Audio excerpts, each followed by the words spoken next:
C here, we're back with another video. This is the video I want to show the Pathfinder loadout, what I'm carrying, and it's early morning. I'm packing up for the trip. I want to make sure that I have all the gear that's on the checklist, so it gives me an opportunity to pull everything out of the pack that I've already got set up and see what I got.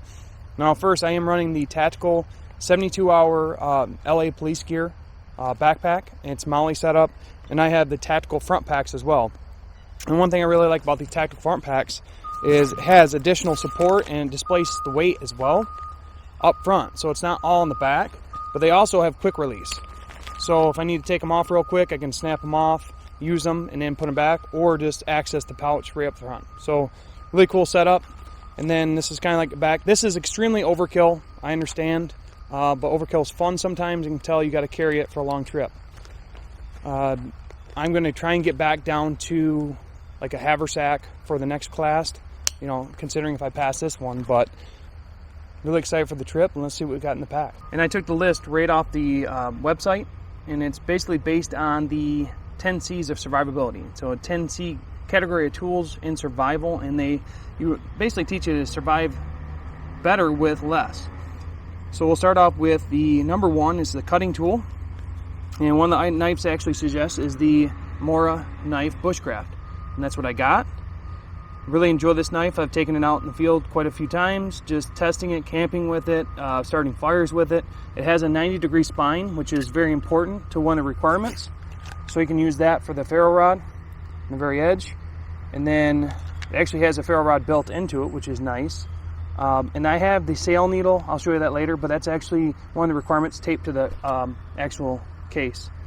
The next thing for cutting tools is folding saws. Now I have two here. This is the Baco Laplander, which is recommended, and I have my silky saw. The only reason I'm thinking about not taking the silky saw is I've actually broken it.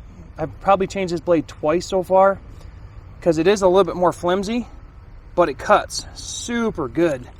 Whereas this one's has a little more safety to it. It's a lot firmer, and I don't think it's gonna.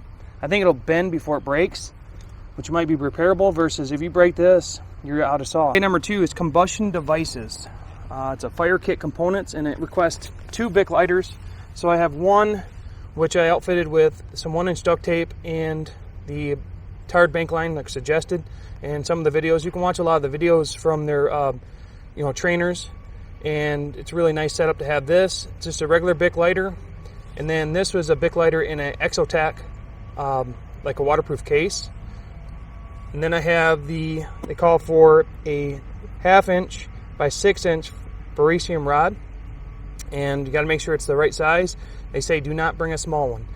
And then I wrapped that with 1-inch duct tape to have a nice handle on it, so when I'm striking it, it's not slipping out of my hands.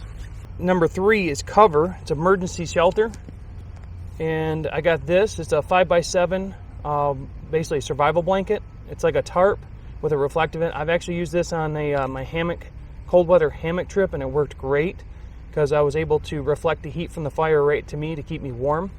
But it's an all-purpose. I fold it out. It's 5x7 and has that reflective. It's waterproof, windproof, really awesome. And I think we'll be making shelters out of that. The next thing is 4 6mm, like 55-gallon drum liners. I've wrapped them up tight and then put Ranger bands on them. There's 2 right here, and then 2 right here, and I think you can make shelters out of these as well, and like we're filling a lot of sticks, I believe, for our fires in these, but I wrapped them up nice and tight so I can put them at the bottom of the bag until I need them, and they don't take up a lot of space as long as you roll them up. And now the next thing, and they actually request a Pathfinder queen-size wool blanket, or 2 twin size, but during May through October you can use the Swagman roll. Again, I've used this on a lot of my trips. I really enjoy it. It does multiple things. I'll probably use this to sleep in and with the sleeping bag, because it's supposed to be like 55, 60 degrees at night, so it should be plenty warm enough. And if it starts raining, which it's supposed to rain, I got the poncho option. Okay, number 4 is cordage. They request 100 foot of paracord. That's easy enough. So I just got some paracord off the internet. This is a survival paracord, so it has multiple strands, fire starter, fishing line, all that built in, so probably a 12-in-1. And then it requests 100 foot of the number 36 bank line, a tarred bank line.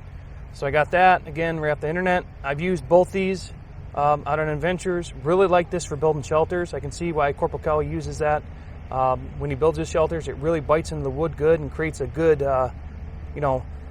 support as far as tying things together. And then we got number 5, container, drinking and cooking.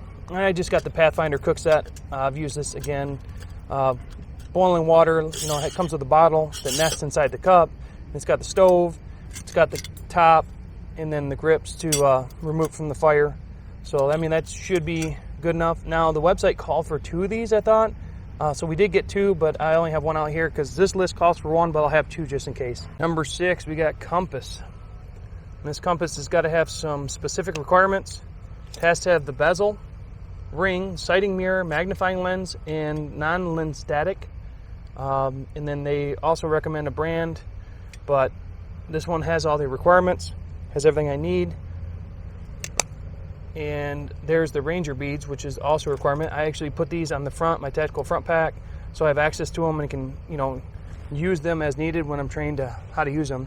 I know how to use them a little bit, but definitely excited for training on how to use them. Okay, number 7 is cloth and repair. So it's calling for 3x3 of 100% cotton materials. Like I got a shemagh, and then also scrap cotton, like an old t-shirt. Well, I actually have a sheet, an old cotton sheet. Make sure that it's 100% cotton. That's one of the biggest things. You'll find a lot of materials nowadays that are not, it's actually harder to find. If you look at t-shirts and all that stuff, they're a blend or anything like that. Make sure it's 100% cotton. And this is where it actually calls for the sail needle, which I have taped to the sheath of my knife, so it's ready to go. Number 8, kindling devices or lighting. This is calling for a headlamp with spare batteries. Now, typically I use a headlamp that's rechargeable, but since this one called for spare batteries, I went out and purchased one. I think this is just a Duracell, and it has batteries in it, and then I have the spare batteries because I think there's more uses for starting fires and whatnot with the batteries that are accessible versus the rechargeable ones which are contained. Number 9 is cargo tape, 1 large roll of Gorilla Tape, non-standard duct tape. So this is actually, they're calling for the actual Gorilla Tape, heavy duty stuff. I've used it to repair shelters and holes in tents and stuff like that. Definitely works out great. You can have 1 large roll, and next one is combination tools or multi-tools. Now I have my everyday carry, which is my Leatherman. It's hard for me to even leave the house without this, so I probably will have that with me. And then this is just like I said, Leatherman Surge. And then I also have the Swiss Army knife that Jack of Trades just got me, but I'll probably be carrying. It has pretty much everything to survive on it for quite some time, probably. So it's a really nice setup. And the next thing I have is it's a all-weather notebook where you can write in the rain. And I have a little pouch that actually came with it, but it has the Write in the Rain notepad in it, so I can take all the notes. And they said that the notes are key. Make sure that any instructor starts talking that you're taking notes, and that's what I'll definitely be doing. And I feel like this is a nice little pouch that I can pop out, take notes, and put it right back. And I'm not sure what's going to write the best in the rain or the weather. Again, like it's supposed to rain, but you never know. So I got the Write in the Rain pencil, pen, and a different kind of pen. And they're bright colored, so if you drop them, you can pick them right back up. Okay, for the food, they recommend quick eating items like protein bars, beef jerky, stuff that's on the go, no problem. Well, that really works out for me because all I did is field strip some First Strike rations, take the components, and make little kits. Tape them up, and then I can put them in my tactical pouches. That way, if it's time for lunch real quick, boom, I pull this out, I got lunch. And I actually have the first day of food already in the front tactical pouches where I can put the next 2 days like this right in the pouch, right in the backpack.